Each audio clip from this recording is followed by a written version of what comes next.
Hi viewers. இன்னைக்கு பிப்ரவரி 24 Mahanadi serial என்னாச்சுன்னு சொல்லி பார்க்கலாம். அதுக்கு முன்னாடி எங்க சேனல் சப்ஸ்கிரைப் பண்ணாதவங்க மறக்காம சப்ஸ்கிரைப் பண்ணுங்க. இன்னைக்கு என்ன அப்படின்னு சொல்லி பார்த்தீங்கன்னா, இங்க வந்து வீட்ல எல்லாருமா உட்காந்து அந்த கப்ப வச்சு பேசிட்டு இருக்காங்க. இத எங்க வைக்கலாம்? அந்த மாரி பேசிட்டு இருக்காங்க. அப்போ உடனே குமரன் என்ன சொல்றாருன்னா, அப்போ காவேரி வந்து பாட்டிய திட்டுறாங்க. "நல்லா பார்த்துக்கோ. இத பார்க்கும்போதெல்லாம் நீ மாமாவ எப்படி திட்டுவ? அண்டர் எஸ்டிமேட் பண்ணி பேசுவல்ல. அதெல்லாம் இனிமே பேசக்கூடாதுன்னு அப்பதான் உனக்கு தெரியும்." அப்படின்னோனே, இப்ப கங்கா என்ன சொல்றாங்கன்னா, "உண்மைக்குமே நான் தாண்டி மாமாவ புரிஞ்சுக்காம ரொம்ப கஷ்டப்படுத்திட்டேன்." அப்படின்னோனே, இப்ப குமரன் என்ன சொல்றாருன்னா, "நான் நடிக்கணும்னு ஆசைப்பட்ட பிறகு நீ என் கூடவே தானே இருந்தனோனே." இல்லங்க. நான் அதுக்கு முன்னாடி நான் உங்கள ரொம்ப திட்டினேன்ல அப்படின்னோனே, குமரன் என்ன சொல்றாருன்னா, "எனக்கே இந்த மாரி திறமை இருக்குன்னே எனக்கு தெரியாம இருந்துச்சு. சும்மா போய் நடிச்சுட்டு இருந்தேன். ஆனா இந்த இப்படி ஒரு வாய்ப்பு இருக்குன்னு சொன்னதே விஜய் தான்." அப்படின்னோனே, வீட்ல எல்லாரும் அப்படியே அமைதியாயிடுறாங்க. "சாரி அத்தை தெரியாம சொல்லிட்டேன்னோனே." அந்த தம்பி என்ன செஞ்சு எதுக்கு? ஆனா அவர் செஞ்சது பெரிய விஷயமா பார்த்து, இது மாரி செஞ்சு விட்டுட்டார்ல அப்படின்னு சொல்லும்போது, குமரன் என்ன சொல்றாருன்னா, காசுனால தானே இந்த பிரச்சனை நடந்துச்சு. அதனால நான் பேசாம என் காச வந்து அவர்கிட்ட குடுத்துடுறேன் அப்படின்னு சொல்லும்போது, காவேரி என்ன சொல்றாங்கன்னா, "இல்ல மாமா அதுக்கு தான் நான் 1 வருஷம் நான் அவர் கூட இருந்துட்டு வந்துட்டேன். நீங்களும் எல்லாரும் பேச வேண்டியதெல்லாம் பேசிட்டு வந்துட்டீங்கல்ல.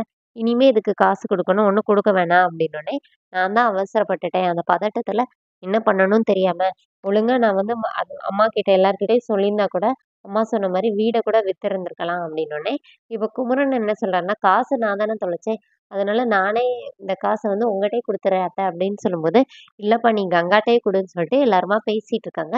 இங்க என்ன ஆகுதுன்னா, விஜய் வந்து அவரோட பேக்கெல்லாம் ரெடி பண்ணிட்டு கீழ இறங்கி வந்து, தாத்தா பாட்டிட்ட வந்து, "நான் வந்து இங்க இருக்கல. நான் வந்து ஒரு ட்ரிப் போறேன்." அப்படின்னோனே, "நீங்க பார்க்கணும்னு சொன்னீங்கன்னா, உடனே உங்க முன்னாடி வந்து நிப்பேன்." அப்படின்னு சொல்லும்போது, ராகினி என்ன பண்றாங்கன்னா, ஓடி போய் வெண்ணிலாவ போய் கூட்டு வராங்க.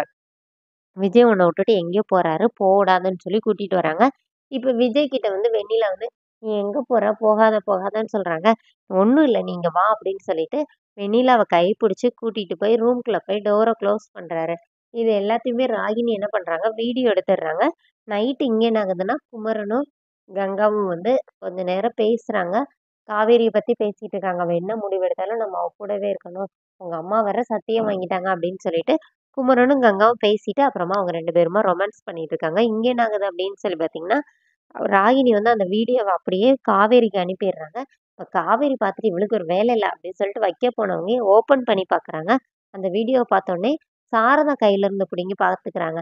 "பார்த்துல்ல இந்த பையன, நான் கூட அவன் வந்து ஏதோ நீ தான் வேணும்னு சொல்லி அப்படி கத்துனதுல நம்ம தான் ஏதோ தப்பா முடிவு எடுத்துட்டோமோன்னு கொஞ்சம் கொஞ்சம் சந்தேகத்துல இருந்தேன். ஆனா இப்ப முடிவே ஆயிருச்சு.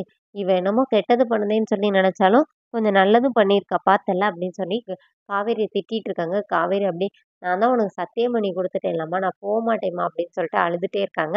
அதோட என்னோட எபிசோட் ரன் பண்ணிட்டாங்க. நாளைக்கு என்ன அப்படின்னா, காவேரி வெளியில வந்து நின்னுட்டு, "வீடியோவாடி அனுப்புனேன். இனிமே எதுனாச்சும் அனுப்பு. அப்புறம் இருக்கு உனக்கு." அப்படின்னு சொல்லிட்டு அந்த ஃபோன பார்த்து திட்டிட்டு இருக்காங்க. அப்ப விஜய் வந்து கையில ஒரு ரேடியோ, வாயில 2 ரோஸ் பூனா வச்சுட்டு ஸ்டைலா அங்க வந்து நிக்கிறாரு.